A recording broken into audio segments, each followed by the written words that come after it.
Hello everyone. Welcoming all of you to my YouTube channel Pharmacy Guide. Myself Sakshar Shah, I'm an assistant professor from the Department of Pharmaceutical Technology, JIS University, welcoming all of you in today's video lecture. So, in these days I have been talking about the culture media, and the last day I have spoken about the different categories or different classification of culture media, and today I'm going to talk about the various components of our culture media. So here we are talking about the basic components of culture media. So we will go one after the other and we will see what is the importance of that particular component in the culture media, or what kind of role of that role is being performed by that particular component. Okay, so let's move on to our next part.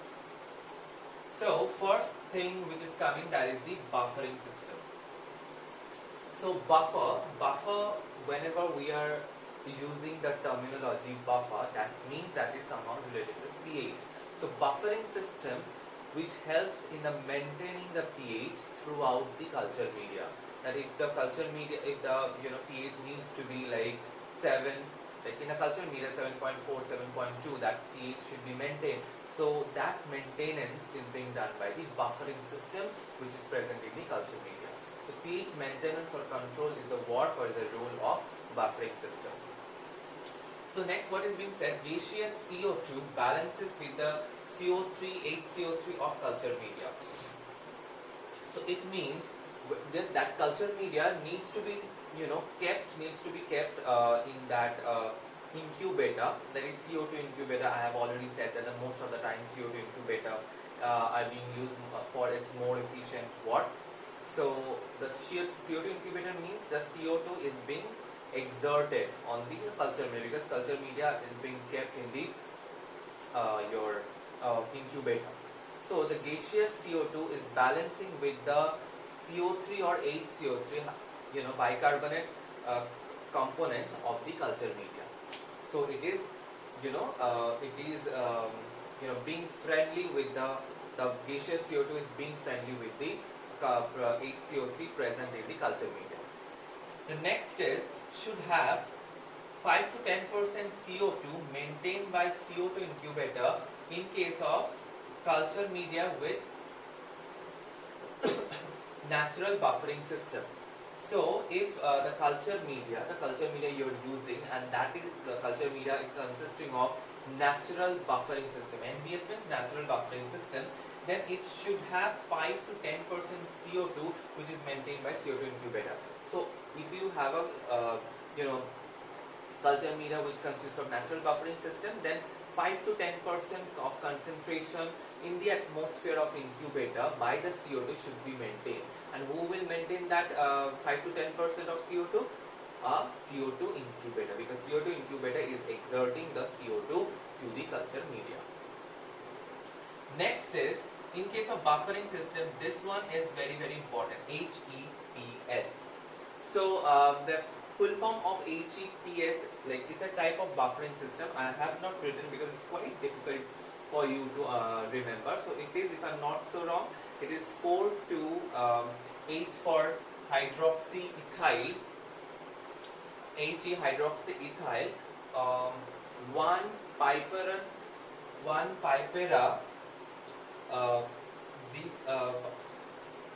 xenithium sulfonic acid. So it is a quite long name, so you don't have to keep remembering it. So it is, HEPS is a one type of buffering system that is superior, that is having a superior pH balancing capacity.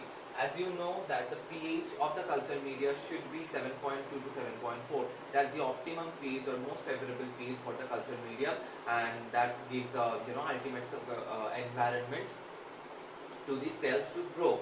So it ends superior pH balancing capacity is having, it maintains 7.2 to 7.4 pH, and it does control gaseous atmosphere. It does not require, the cross sign means it does not require controlled atmospheric or gaseous atmosphere to make it stabilize or to make it work, to what would I say, to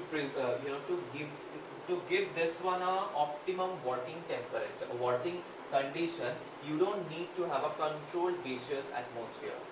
But in case of other buffering system, you need to have a gaseous control atmosphere.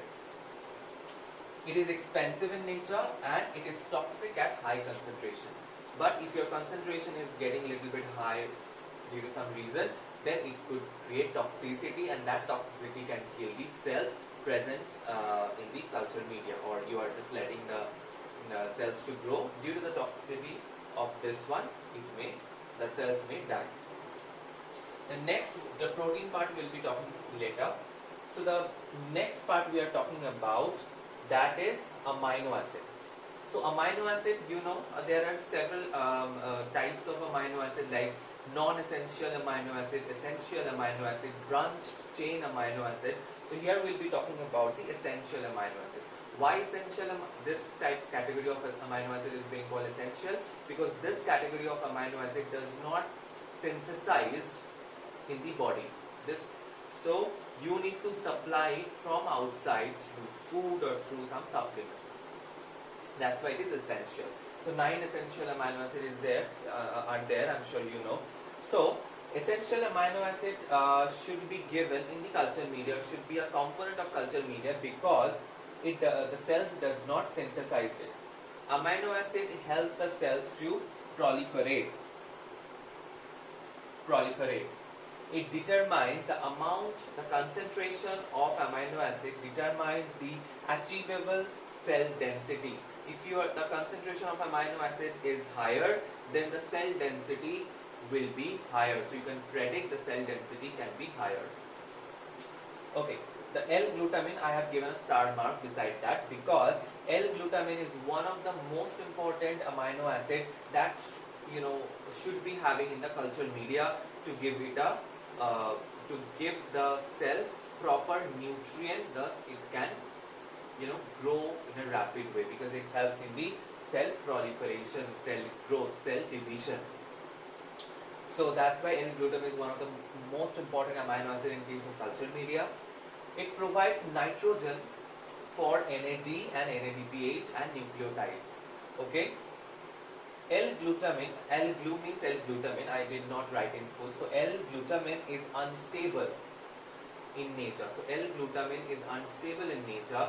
So if you are just putting the L-glutamine in the culture media and you are keeping it for some time, and later on you thought that okay, later on I'm just mixing it up right now and later on I'll be using it. So that will not gonna happen because it is unstable in nature. So if you are mixing it beforehand to use in future, that may degrade and it will form something else, right? So as it is unstable in nature, you have to use it or you have to mix it with the culture media just before the use of culture media.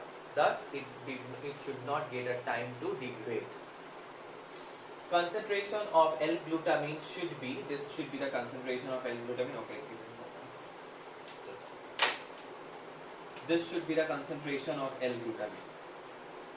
0.668 millimolar to 4 millimolar. That should be the concentration of L-glutamine. But it has been seen Glutamax is more stable. The type of amino acid, Glutamax is more stable than L-glutamine.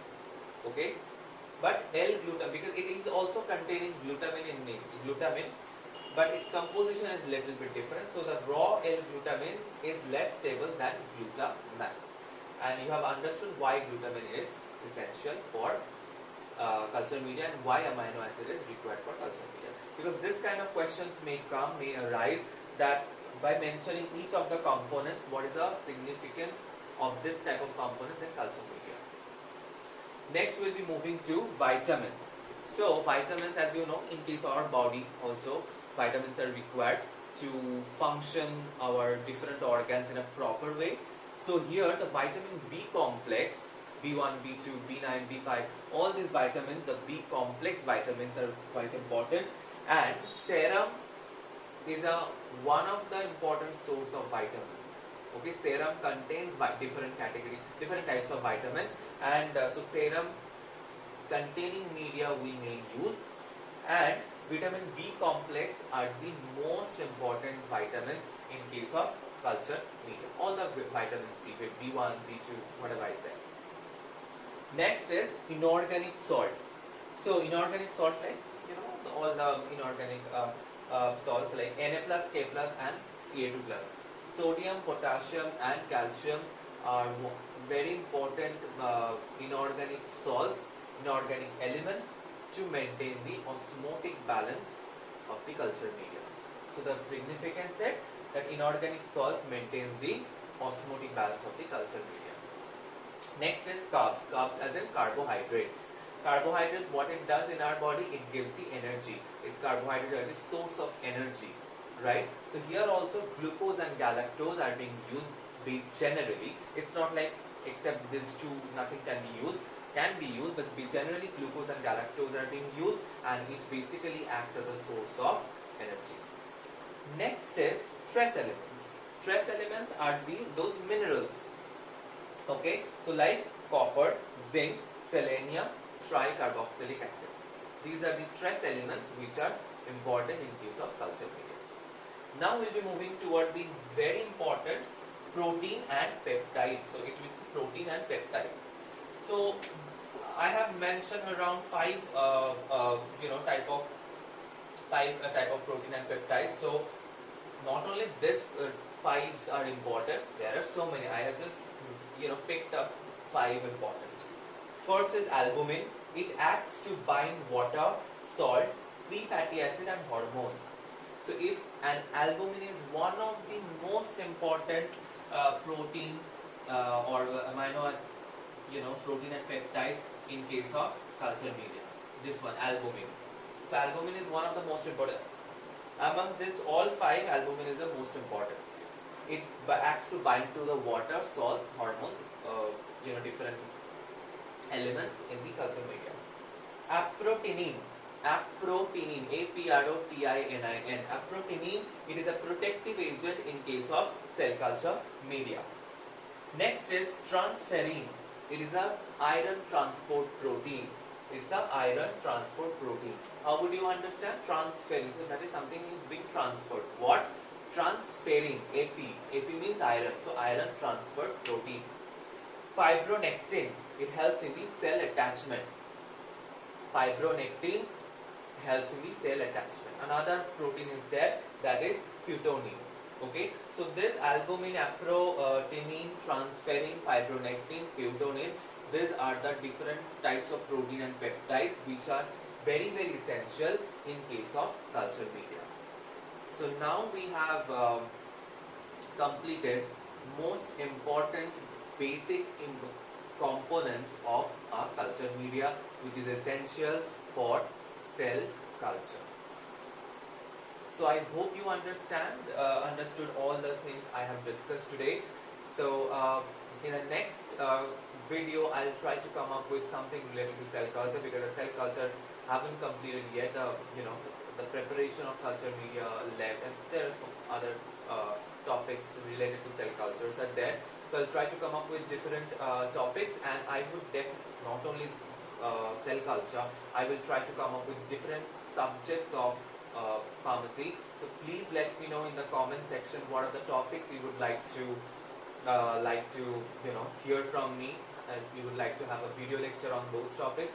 Please let me know in the comment section, thus I can choose the topics which is being suggested by only you. And thank you so much for watching the video till now, and I would request all of you to subscribe my channel, share this channel with your friends, colleagues. I'm sure that will also be helpful to them, and let me know your feedback as well. It's quite important for me. Thanks for watching. Have a good day. Bye-bye.